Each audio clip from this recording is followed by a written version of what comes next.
लोगों को मालूम है, राहुल जी ने कोटा में देश की शिक्षा व्यवस्था को लेकर के एक बातचीत शुरू की है।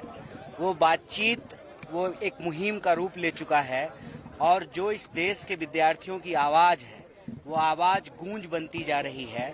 और इस छात्रों की गूंज मुहिम के तहत देश के 28 शहरों में भारतीय राष्ट्रीय कांग्रेस, यूथ कांग्रेस, एनएसयूआई, तमाम सेल और डिपार्टमेंट मिल करके इस देश में शिक्षा की जो हालत है, उसकी जो कुव्यवस्था है, जिस तरह से पेपर लीक हो रहे हैं, सेशन समय पे नहीं होता है, हॉस्टल में जो है कोई सुविधा नहीं मिलती है और पढ़ने लिखने के बावजूद लोगों को नौकरियां नहीं मिलती है, इन सवालों पर ये कैंपेन चल रहा है।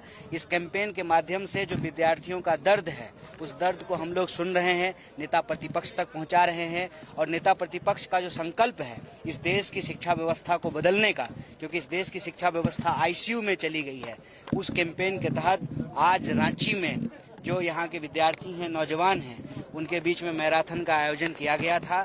ये एक कार्यक्रम है, कार्यक्रमों की एक सिलसिला लगातार चल रहा है और हमारी कोशिश यही है कि यह गूंज हुंकार बने और इस देश की शिक्षा व्यवस्था को बेहतर किया जाए, दुरुस्त किया जाए।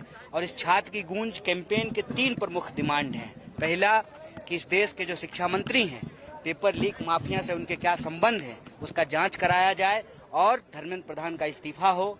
दूसरा, पेपर लीक को बंद कराया जाए और एनटीए ठीक तरीके से काम नहीं कर रही है तो एक बेहतर एग्जामिनेशन प्रणाली को स्थापित किया जाए। और तीसरा कि इस देश में एक कैलेंडर होना जरूरी है, जॉब कैलेंडर और एकेडमिक कैलेंडर, ताकि इस देश के विद्यार्थी किसी मानसिक अवसाद से न गुजरें। और जिस तरह से आत्महत्याएं विद्यार्थियों की होती हैं, यह देश के लिए बहुत चिंताजनक बात है।